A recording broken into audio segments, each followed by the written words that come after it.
भारत एक प्राचीन देश होने के साथ साथ एक गौरवशाली इतिहास से जुड़ा हुआ है और भारत का ये इतिहास कुछ सैकड़ों साल पुराना न होकर लाखों साल पुराना है। भारतीय इतिहास से हमें भारत के धर्म, वैभव, संस्कृति, पराक्रम, धार्मिक इतिहास, सामाजिक और भी कई तरह के पहलुओं से भारत की उन्नत अवस्था के बारे में पता चलता है। इसके साथ ही हमारा भारत हमेशा से ही प्राकृतिक रूप से परिपूर्ण रहा है, चाहे इसे भारत की भौगोलिक स्थिति कह लीजिए या फिर कृषि रूपी वरदान, जिसमें भारत में हमेशा से ही प्रकृति ने अपनी कृपा दृष्टि बनाए रखी है। और शायद इसी वजह से हमारा भारत शुरू से ही धन धान्य से परिपूर्ण रहा है। और यही वजह है कि हमेशा ही बाहर के लोगों की नजर हमारे इस भारत पर लगी रहती है। यही कारण है कि हमेशा ही भारत और भारतीय लोगों को बाहरी आक्रमणकारियों और लुटेरों का सामना करना पड़ता है। इसी इरादे से उस समय यूरोपियन लोगों ने भी भारत से व्यापार करना चाहा, लेकिन इस व्यापार के लिए उन्हें भारत तक पहुंचने का समुद्री रास्ता पता नहीं था और वे अरब से अपना व्यापार करते थे। हालांकि अरब के लोगों को भारत तक पहुंचने का रास्ता पता था, लेकिन इन अरब वासियों ने कभी भी यूरोपियंस को भारत तक पहुंचने के लिए रास्ते नहीं दिखाए। लेकिन यूरोपियन लोग हार मानने वालों में से नहीं थे। लगातार कोशिशों और कई समुद्री यात्राएं करने के बाद वास्को डी गामा वो पहला यूरोपियन था जिसने भारत तक पहुंचने का रास्ता ढूंढ निकाला था। हालांकि कोलंबस ने भी भारत को ढूंढने के लिए कई समुद्री यात्राएं करी थीं, लेकिन उनकी यह समुद्री यात्राएं भारत तक पहुंचने के बजाय अमेरिका तक पहुंच गई थी और उन्होंने अमेरिका पहुंचने के रास्ते को खोज लिया था। दोस्तों, हमारे भारत में इतिहास की शिक्षा के दौरान शिक्षार्थियों को बताया जाता है कि भारत की खोज वास्को डी गामा ने की थी। जरा आप इस बात पर गौर फरमाइए, क्या सचमुच भारत की खोज वास्को डी गामा ने की थी? अगर आप जरा भी ध्यान से सोच पाएंगे तो आप जानेंगे कि भारत किसी भी खोज या फिर परिचय का मोहताज नहीं, बल्कि भारत की प्रसिद्धि और व्यापार से परिचित होकर ही यूरोपियंस ने भारत तक पहुंचने के प्रयास किए।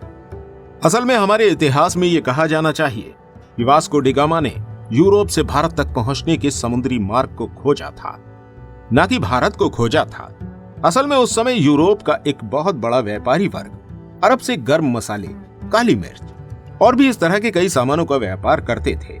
लेकिन कभी भी अरब व्यापारियों ने इन यूरोपियंस को यह नहीं बताया कि वो ये मसाले कहां से प्राप्त करते हैं, और यूरोप के वह व्यापारी अरब के इस पार मौजूद पूर्वी देशों से उस समय तक अनजान थे।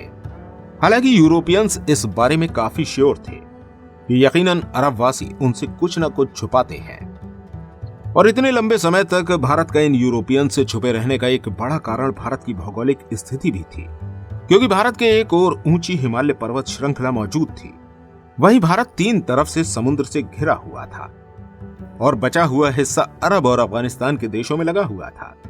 ऐसे में यूरोपियंस के लिए भारत से परिचित होना काफी मुश्किल था और इन्हें भारत से परिचित होने या फिर यहां तक पहुंचने के लिए तीन रास्तों से होकर गुजरना पड़ता, जिनमें पहला था रूस की तरफ से बर्मा होते हुए भारत में एंट्री करना, जो एक काफी बड़ा और अनुमान से भी ज्यादा कठिन रास्ता था।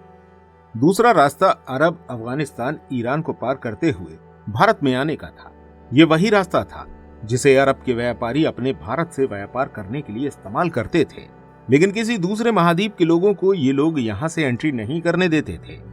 वहीं यूरोपियंस के लिए भारत पहुंचने का तीसरा रास्ता समुद्री मार्ग ही था, जहां पर उन्हें केवल समुद्री चुनौतियां ही मिलती थी। इसके बावजूद भी पुर्तगालियों ने भारत तक पहुंचने के लिए तीसरे रास्ते को चुनना ही समझदारी का काम समझा और कई बार की कोशिशों के बाद आखिरकार वास्को डी गामा एक यूरोपियन व्यापारी के तौर पर भारत तक पहुंचने में सफल हो गया। आइए थोड़ा सा वास्को डी गामा के बारे में जान लेते हैं। दोस्तों, वास्को डी गामा एक पुर्तगाली नाविक था जो पुर्तगाल के साइनस में साल 1460 में पैदा हुए थे। यह वो दौर था जब अरब के व्यापारी यूरोप के साथ मसाले का व्यापार करते थे और काफी मुनाफा भी कमाते थे, और ये मसाले वह अरब वासी भारत से ही खरीदते थे। यूरोप में इन मसालों की खपत काफी बड़ी तादाद में थी, इसलिए यूरोपीय व्यापारी डायरेक्ट भारत आकर इन मसालों को खरीदना चाहते थे। इसलिए वह लगातार भारत पहुंचने के समुद्री मार्ग को खोजने की कोशिश कर रहे थे।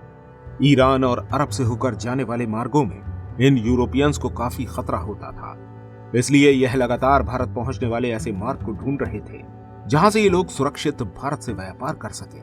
और यही सोच लेकर ही पुर्तगाली नाविक वास्को डी गामा भारत के समुद्री मार्गों को खोजने के लिए अपनी ऐतिहासिक यात्रा पर 8 जुलाई 1497 को निकल पड़े। इनके जहाजी बेड़ों में कुल मिलाकर 4170 लोग मौजूद थे, जिनमें सबसे बड़े जहाज सैन गैब्रियल में खुद वास्को डी गामा मौजूद थे। यात्रा के दौरान ये जहाजी बेड़ा सबसे पहले अफ्रीका के कैप वुड होम पहुंचा। उसके बाद मोजम्बिक नाम की एक जगह पर जाकर रुकता है, जहां के राजा ने उनकी मदद करने के लिए एक अरब नाविक को वास्को डी गामा को दे दिया, जिसको भारत आने जाने का रास्ता पता था। अफ्रीका महाद्वीप का चक्कर लगाने के बाद वास्को डी गामा भारत के आज के केरल राज्य के कालीकट पर आकर रुका। अपने सफर के पूरे 10 महीने के बाद 24 मई 1498 वास्को डी गामा का यह सफर भारत पर आकर पूरा हो गया था। भारत आने के बाद वास्को डी गामा ने यहाँ के स्थानीय राजा से व्यापार की अनुमति लेकर कई तरह के मसालों को खरीदना शुरू किया। अपनी भारत यात्रा के दौरान वास्को डी गामा की जहाजी बेड़ों को रास्ते में कई तूफानों का सामना करना पड़ा, जिसमें उनके जहाजी बेड़ों के जहाज को काफी नुकसान पहुंचा था और उनके दल में शामिल कई लोगों की इसमें मौत भी हुई थी। 1503 के समय में वास्को डी गामा पुर्तगाल वापस लौट गया। भारत से पुर्तगाल वापस जाने पर वास्को डी गामा का वहां पर काफी भव्य स्वागत किया गया। इसके बाद दोबारा भारत आने पर पुर्तगालियों ने यहाँ के किनारों पर बसे कई बाजारों को लूट लिया।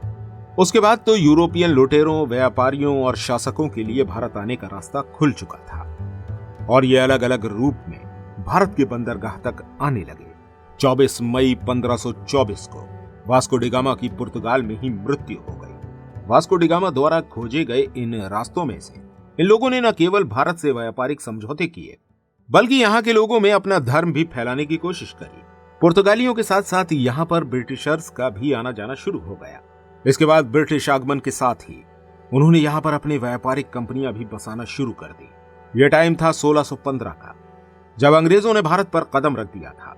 1698 तक यहाँ पर ब्रिटिश और फ्रांसीसी बस्तियां बहुत ही ज्यादा तादाद में बस चुकी थी।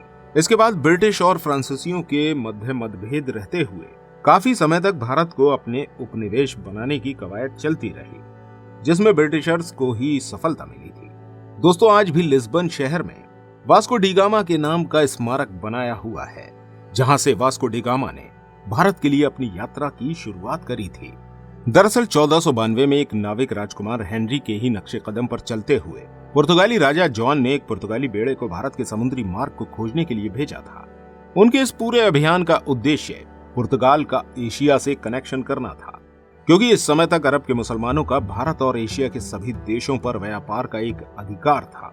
पुर्तगाली मुसलमानों को यहाँ पर पछाड़ देना चाहते थे, इसलिए एस्ट्रावो डी गामा नाम के नाविक को इस पूरे अभियान के लिए चुना गया था। लेकिन उनकी मृत्यु होने के बाद इस अभियान की डोर वास्को डी गामा के हाथ में आ गई थी। इसलिए अगर कभी आपके सामने ये कहा जाए कि वास्को डी गामा ने भारत की खोज की थी, तो आप पूरे तार्किक ढंग से सामने वाले की इस बात को गलत ठहरा सकते हैं, क्योंकि हमारा भारत किसी भी बाहरी शक्ति के खोज करने का मोहताज नहीं था। वो अपने आप में सशक्त, शक्तिशाली और उन्नत राष्ट्र था और है, जैसे व्यापार की लालसा के चलते यूरोपियन कंट्रीज खुद ही भारत की तरफ खिंची चली आई थी। तो दोस्तों, कैसी लगी आपको हमारी आज की ये वीडियो? उम्मीद है कि वीडियो आपको पसंद आई होगी। अगर आपको ये वीडियो अच्छी लगी है तो इस वीडियो को लाइक और शेयर जरूर कीजिएगा। मिलते हैं आपसे फिर किसी अगली वीडियो के साथ। धन्यवाद।